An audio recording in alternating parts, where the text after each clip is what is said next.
the way your guys went for it last year was just so impressive to me. They just would not. And there was a point there where you lost to Boston at home, you lost to Minnesota. You had to win every single game, including that Sunday night in San Antonio.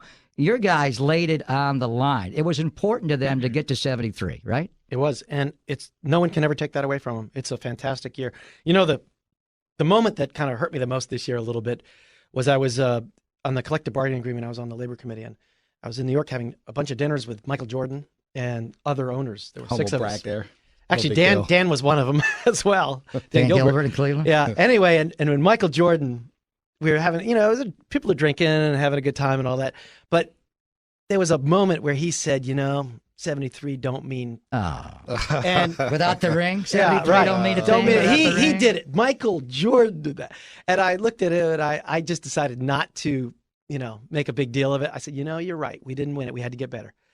And that's Michael, you ever win 73? Exactly. Well, I'm not going there. He was fantastic, and I'm not going to cross him. But it was that kind of hurt, And the one thing, in the United Center, they do have a banner to acknowledge 72. Now, they did win the title that year, but it's a separate thing. So it's something you may do in the Chase Center. I think there's a possibility of that. Yeah, we're going to certainly consider that. Good stuff. More with Joe Lacob right here on 95.7 The Game, the afternoon delight. We talked about this all last year. I want to go back in your mind 1 year ago today, and then you wind up playing him in the Western Conference Finals. But the thought of Kevin Durant with the Warriors, Harrison Barnes' deal's up, when did the thought first pop into your mind about Kevin Durant to the Warriors, Joe?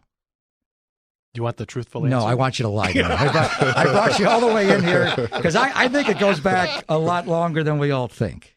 Yeah. The way we operate is we're constantly thinking about how we're going to build the team, build an organization, every part of it. But let's talk about basketball. We are having meetings. We talk constantly. We are always thinking about what's the next step and what's the step after that. And if it doesn't do that, then which way do we go? And we've got all these diagrams of how we literally think about all this. And we thought about, I would say, Kevin Durant about 2 years ago. 2 years prior to it is the truth. Now, the odds certainly were low that would ever work out. We thought he'd be a perfect player to play on our team. We didn't know how Harrison was going to develop. I mean, there's a lot of factors here. But we certainly put it on the chalkboard as something we would be very interested in if we could ever get him. Who wouldn't? Of course. I mean, come on.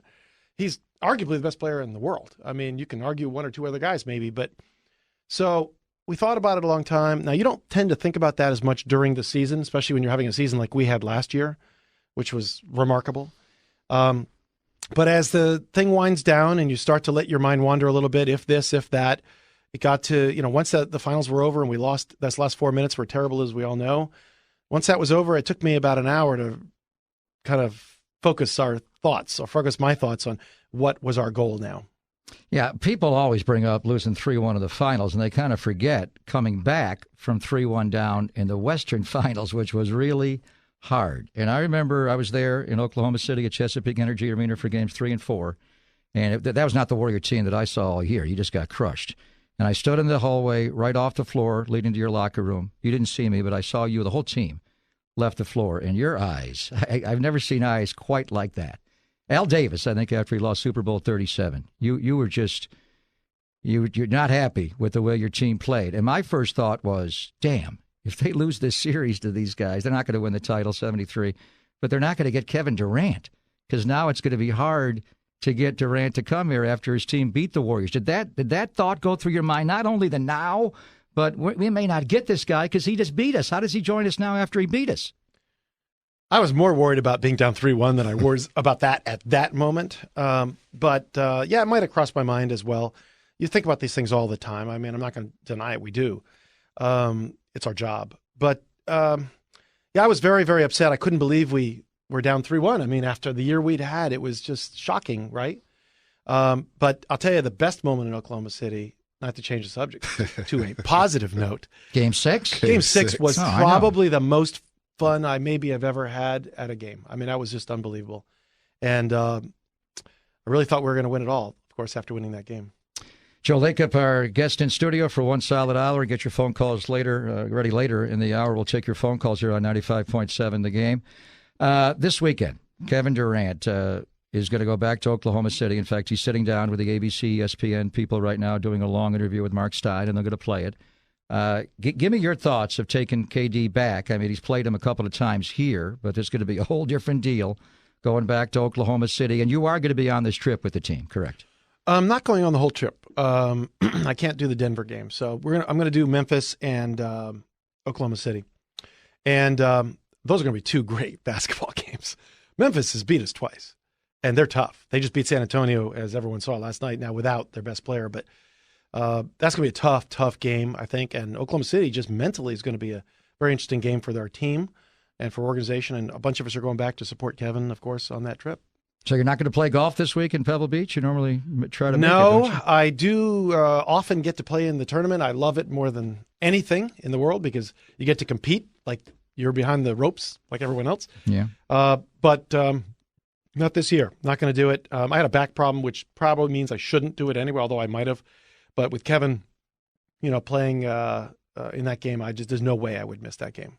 So back-to-back weekends. This weekend is going to be emotionally charged. But the weekend after, when you go to the All-Star game in New Orleans, and your whole coaching staff's going to be there, Steve will coach the game. Yeah. And there's going to be a point where you're going to have four Unbelievable. Golden State Warriors on the floor with Western Conference, whatever they have for the All-Star. I mean, I just can't wait for this moment. What are you going to think of at that moment when those guys take the floor in the All-Star game simultaneously? I don't know. I'll probably be very proud, I think, and we all should. It's a remarkable accomplishment. It has happened before, but not often. What is it, 8 times maybe? 8 times. Something like that. This is the 8th, yeah. And to have 4 guys on the All-Star team who are very deserving, in my opinion, as well, and our coaching staff, I mean, it's incredible. I mean, considering where we came from. And, I still remember like it was yesterday, those first couple of years when we were not very good and wondering if we'd ever be able to get anyone on an All-Star team. So it is really a remarkable achievement for our organization, and I'm very proud of them. Didn't have an All-Star for years and years since Sprewell back in '97. This franchise went so long. And last year you had 3, and now with Kevin Durant you have 4. We asked Bonte Bob Myers this question last week, and I think you were listening to the show. With all the talk around the NBA about, I need a playmaker, and we're top-heavy, and players criticizing management. When you said you were working on this for a couple of years to get Kevin Durant here, when was the point you took it to the players? And how much input did you seek from the 3 All-Stars in Iguodala to make this move, Joe?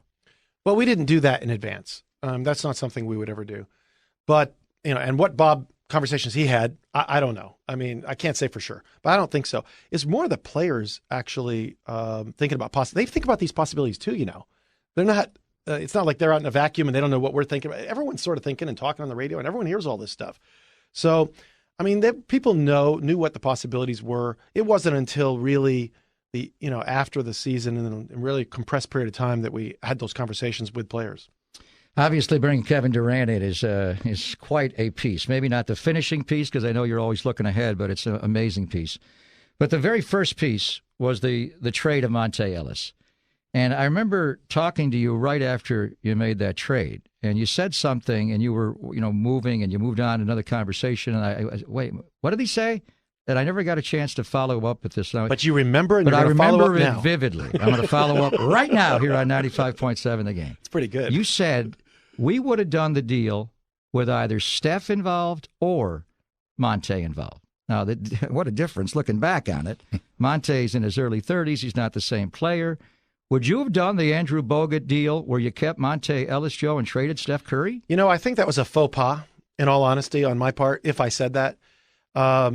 There was a time, I think this is accurate to say, there was a time when you're evaluating various options and you're talking with other teams. Everyone does it all the time. And there probably was a moment in time when both players were discussed, right? And then the other team has to decide what they want. You have to decide what you want. And at the end of the day, when we did all the analysis and all the possibilities were actually gone through, this was the move we decided to do. And that was it. So to say that might have been a faux pas. I don't know that we would have actually done that. That may have been me talking out of hand a little bit if I said it, or maybe expressing what might have happened for a moment. But in retrospect, I'm not sure that's really true. I will tell you this, if I would have done that or we would have done that, I would have had a mutiny by some people like my son. Trading Steph Curry? We already had I a think mutiny so. when He you remember he was a huge Steph Curry I guy remember. from day one, and he used to tell me, unequivocally, I will quit. I will quit if you do He that. said that? Did he Yes, really? that's true.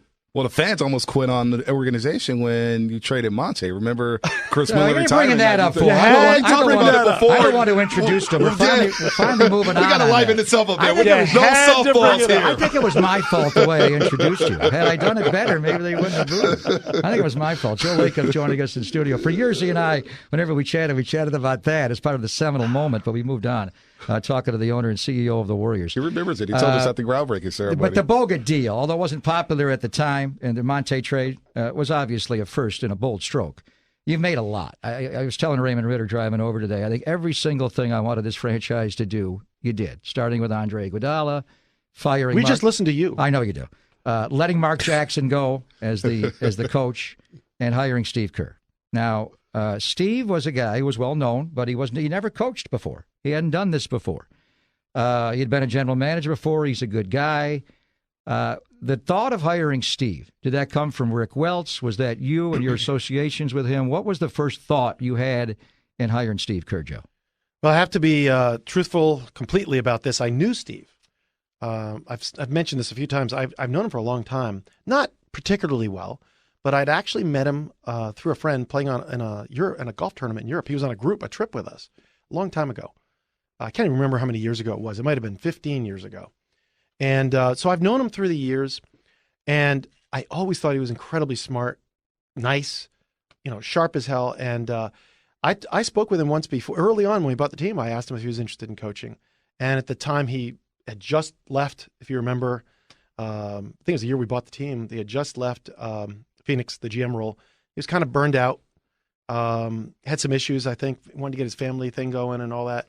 And he said, well, he really couldn't do that at this point in his life. 3 years from now, he said, this is God's honest truth. 3 years from now. I said, well, 3 years from, I don't know what's going to happen 3 years from now. We should talk about this now if you really want to do this. And he just, turned it completely off. And ironically, of course, after the Mark Jackson period, we did go back to him. And I thought he would be a fantastic coach. Again, he had not coached, neither did Mark. I don't know. I must have some sort of genetic flaw with regard to that in coaches. But I think we felt that he could be a great coach. And when we met him in Oklahoma City 6 days after we changed, it happened in a very short period. When 3 hours, everyone else met him that hadn't met him, and we just it was automatic. He was just fantastic. It may have been the greatest day you've had, and you've had a lot of good days. When you flew there and you're pitching him in the hangar, and he winds up coming. What if he didn't come? What if he said yes to Phil Jackson? I mean, Stan Van Gundy was out there, but he wanted to control the whole deal. If he didn't hire Steve Kerr, Joe, what was plan B? I don't think we really had a plan B. We had a couple of guys that we liked. Probably shouldn't name names, but they were guys that we liked, and maybe we would have gone with one of those, but I can't tell you that for sure. I was pretty intent on Steve. To be honest, I was just hoping it would turn around, and I did try to turn him around, to be clear. I'm sure you From did. New York. I'm sure you did. When he first said he was going to go there, I said, well, have you, actually got a deal? Have you actually met the owner? Have you all these things? And of course, a lot of that hadn't happened yet. So I think I was hopeful that when he went through the process and knowing that he's a real California kind of guy, I couldn't imagine him in New York, to be honest. No. I just couldn't. With the triangle, running the triangle, when he's got a free flow motion offense? I couldn't see it, but I think it took him a few days longer to figure that out. Yeah. And obviously, the first year was just magical. 67 and the title. What a year. We thought we'd never see a year like it. And then last year, you went 73. And I do want to make one point and then get your reaction to it. You won 73 games last year. It's unbelievable. No team. Every year there's an NBA champion, correct? And that's the ultimate goal, to win the title. But every year there's a champion. They've been playing this league for 70 years, since 1946. No one in an 82-game season has won 73 games. Will there be a point? I know you have it at the practice facility, and Steve, begrudgingly, will there be a point where you have a banner and acknowledge, maybe in the new building, maybe after time, heels that you didn't win the title, will there be a point where you acknowledge 73 wins? Is this on your suggestion list also? No, I think come on. I'm not the first. Well, yes, I've been talking because I watched it. That last year was the greatest season I've seen. Not only in the NBA, it's the greatest season I've seen in American sport. It needs to be acknowledged. I know it's painful, but is this something you're thinking about for the future? I have to be honest. It's painful more to the players, and I don't really think of it that way. I really think like you. I think that was one of the greatest years you could ever have in any sport. So many things went right. If you remember all the games that like went our way, and I mean, it's just amazing. It was an unbelievable year. And when I play golf, I wear a hat that says 73 on it. You do. Yeah. It's sort of my little remembrance of it, because I know people all say, oh, well, you didn't win the championship, all the talking heads. You know what? We didn't.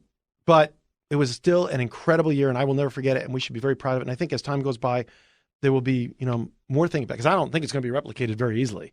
Maybe next year you could do it. Well, maybe us, but you guys should start you to might play win together. 31 straight. You never know. To end the year and get to 74 this year. I don't know. All I can tell you, it was a great year. And will there be to answer your question? Maybe it's a good idea. The popular talking point is you did not win the championship last year because you guys went so hard to win 73. And did they watch Steph Curry hurt his ankle in Game 1 against Houston? Did they watch him slip on that wet spot in Game 4? Did winning 73 games prevent you from winning the title last year? I don't believe that. I know that's the popular opinion by people, but yes, you know what? It took a lot out of people, out of the players and stuff like that. But on the other hand, there's something about staying on edge. There's something about keeping your sharpness, something about having goals that you keep trying to achieve. I think that makes you better, not worse. And I don't really buy that line of reasoning. I think Curry got injured, I think, is one thing that happened. I think Draymond got suspended. We all understand what that caused. And I mean, the truth is, look, we can talk about that all day long, but the truth is he did. And otherwise, I think we win in Game 5. I really believe that. And I think that, the Cavaliers deserve credit. They did beat us in Game 6 at home. And Game 7 can always go either way. And they won.